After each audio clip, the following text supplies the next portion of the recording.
২৩তম দিনে গড়িয়েছে ইরানের বিরুদ্ধে যুক্তরাষ্ট্র ও ইসরায়েলের যুদ্ধ। দুই পক্ষের মধ্যে পাল্টাপাল্টি হামলা চলছেই। যুদ্ধের সবচেয়ে বড় প্রভাব পড়েছে বৈশ্বিক জ্বালানি খাতে। এরই মধ্যে ইউরোপ, এশিয়া সহ বিশ্বের বেশিরভাগ দেশই তেল গ্যাসের সংকটের আশঙ্কায় পড়েছে। যুদ্ধ বিস্তৃত হয়েছে মধ্যপ্রাচ্যের অন্যান্য দেশেও। হরমুজ প্রণালী রক্ষায় পদক্ষেপ নেওয়ার মাধ্যমে যুদ্ধে কার্যত জড়িয়ে পড়ছে ইউরোপও। রাশিয়া, ইউক্রেন ও গাজা যুদ্ধের পর চলমান ইরান যুদ্ধ নিয়ে উদ্বেগের মধ্যে বিশ্ববাসী। স্পেনের রাজধানী মাদ্রিদে বিক্ষোভ করেছে শত শত মানুষ। বিক্ষোভকারীদের ব্যানারে লেখা ছিল, ট্রাম্প ও নেতানিয়াহু যুদ্ধাপরাধী। অবিলম্বে এই যুদ্ধ অবসানের দাবি জানান আন্দোলনকারীরা। নতুন রিন গভীর থেকে পরিষ্কার করে কাপড়কে রাখে নতুনের মতো উজ্জ্বল। নতুন Rin advanced powder. Unión Europea y de este gobierno de que no queremos más guerras ni más invasiones, que ya está bien.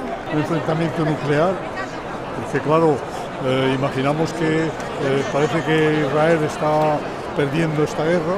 Cuando lo he de verdad considerado profundamente me he puesto a llorar, entonces es una cosa que uno no trata de vivir todo el tiempo. শুধু ইউরোপে নয়, খোদ ইসরায়েলেও যুদ্ধের বিরোধিতা করে বিক্ষোভ করেছে শত শত মানুষ। তেল আবিবে যুদ্ধ বন্ধের দাবিতে বিক্ষোভে নামে ইসরায়েলিরা। এ সময় ইসরায়েলের সামরিক পদক্ষেপ এবং যুক্তরাষ্ট্রের ভূমিকার বিরোধিতা করে স্লোগান দেয় বিক্ষোভকারীরা। হাতে লাল রং মেখে রক্তের প্রতীক হিসেবে প্রতিবাদ জানায় তারা। ইসরায়েলে অস্ত্র সরবরাহ বন্ধে যুক্তরাষ্ট্রের প্রতি আহ্বান জানান আন্দোলনকারীরা। এদিকে শনিবার ঈদের নামাজ শেষে ইরানে মার্কিন ও ইসরায়েলি আগ্রাসনের বিরুদ্ধে রাস্তায় নেমে বিক্ষোভ করে ভারতের জম্মু কাশ্মীরের মুসলমানরা।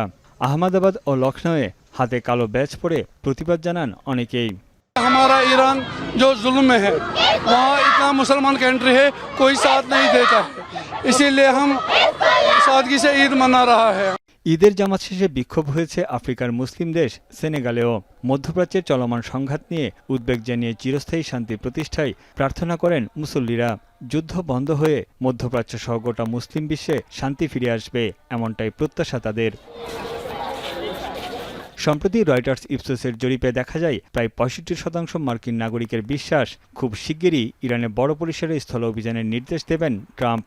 এই সমর্থনে একমত নন মাত্র ৭% মানুষ। তানভীর চনি, এখন বিশ্ব।